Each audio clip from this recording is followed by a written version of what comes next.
Good morning, my lovelies watching, which is most likely just my history teacher, Miss Pereira. Hello, good morning. Today we're going to be talking about the Iraq War. Iraq War. Iraq War. Yeah, the Iraq War. What led to the Iraq War? After the Gulf War, the UN was like, hey Iraq, chill out with the weapons of mass destruction. We're tired of it. But Iraq was low-key not complying. The tensions were high-key lit. The 9/11 dropped and the US was all about combating terrorism. Iraq wasn't directly involved, but suddenly everyone was extra paranoid about security threats. The Bush administration was like, Iraq, Iran, and North Korea are the ultimate villains. They started preaching about preemptive strikes and claimed Iraq had weapons of mass destruction and was cozy with terrorists. But spoiler alert, that didn't exactly pan out. The UN gave Iraq a final chance to comply, but the US and Squad weren't convinced. Without invasion... Bro, I said it wrong. It's okay. We're gonna do this. Without the major international backing, the US issued an ultimatum to Saddam Hussein. And when he ghosted, without major international backing, the invasion went down on March 20th, 2003.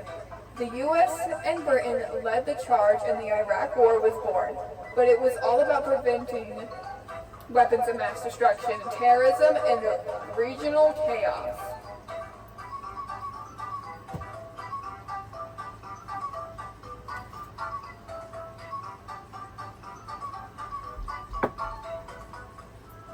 You know what time it is. Let's take a break. We just found out how it started or what led up to it. And that's pretty hard. We gotta take it in. So I'm going to meet.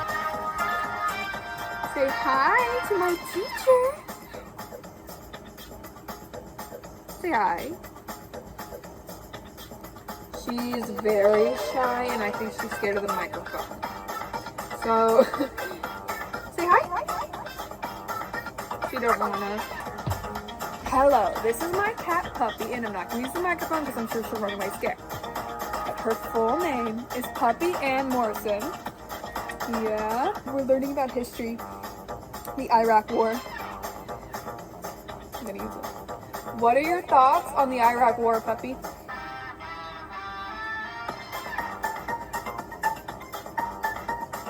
She doesn't know what to think about it. I don't think she's having it either. The Iraq War dropped on March 20th, 2003, when the US-led coalition invaded Iraq. George W. Bush gave Saddam a 24-hour ultimatum to get his yacht out, but he low-key didn't care. The invasion started with some wild airstrikes, followed by ground troops rolling in from Kuwait, like they owned the place. U.S. forces took over major cities in no time, including Baghdad, which fell on April 9th, but then things got hella messy.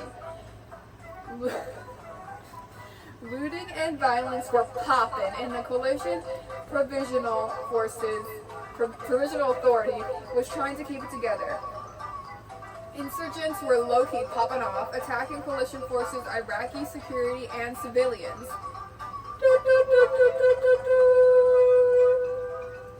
The surge in 2007 was a game changer though.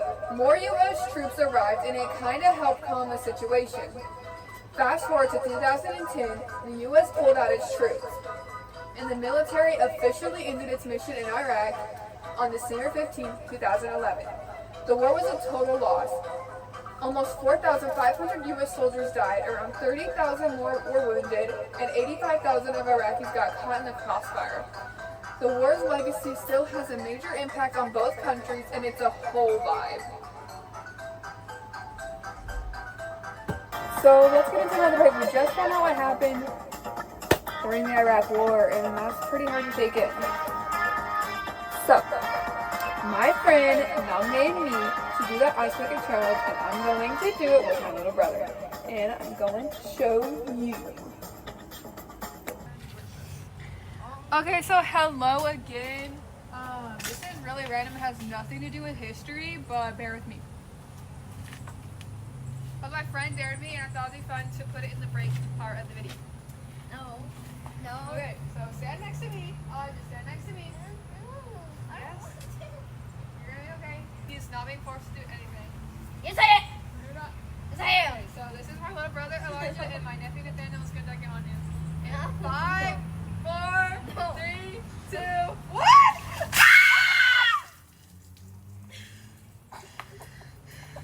This was a horrible idea. At least only period. Thanks, Jenna. At least I look like the Ooga Booga monster now. Ooga Booga monster. I'm gonna walk away now. It was fun. I like how it was hands. Please enjoy that. Everyone I'm sending this to, and Miss Pereira. I like that. I like that hand.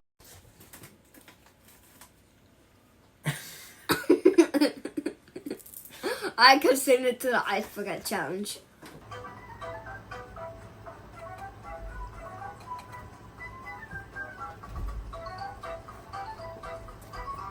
How did the public react?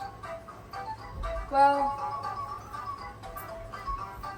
at first, everyone was like all for it. They were all like, yeah, like, do it, Bush, do it. Let's just do it. Like, they were like, heck yeah, let's go. So, initially, most Americans were hyped for the Iraq War, but opinions were low-key divided. Some conservatives were like, nah, I'm good. While some liberals were all for it due to Saddam's heinous human rights record. Meanwhile, Europe and the Middle East were straight up opposed to the war. They thought it was a major power move in anti-Iraq. They were not having it. As the war dragged on and things got turned up, American sentiment shifted hard. The Abu Ghraib prison abuse scandal was a major tea-spill, and it made the U.S. look sus. People started questioning the whole weapons of mass destruction narrative, especially when none were found. Opposition to the war grew, and by 2006, people were like, what have we gotten ourselves into? And the Iraq Study Group dropped a report saying the situation was dire, and we needed to pivot to diplomacy. I don't know how to say that word, I'm very sorry. And reduce our military presence. In Britain, parliamentary inquiries were all over the lead up to the war, scrutinizing the initial and military funding. It was a whole mess, and people were not having it. Please, give me a 100, Miss Pereira. Let's get into some behind the scenes. Time lapse.